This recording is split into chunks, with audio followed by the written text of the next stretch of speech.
نحن لا نسجد إلا لله، الله أكبر، ولغير الله لا نحني الجباه، لا ولن نخضع إلا للإله، منه نرجو النصر وهو المرتجى، إنه خالقنا جل علاه، في سبيل الله نحيا ونموت، بحياة العز أو موت الفداء، وإذا ما هتف الداعي إلى نصرة الإسلام لبينا النداء، إن قوة الإسلام تكمن في استعلائه بأهله، مهما كانت الظروف والأحوال.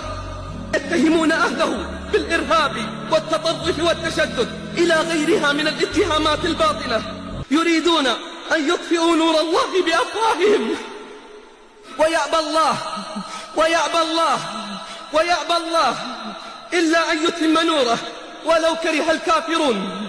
هو الذي أرسل رسوله بالهدى ودين الحق ليظهره على الدين كله ولو كره المشركون.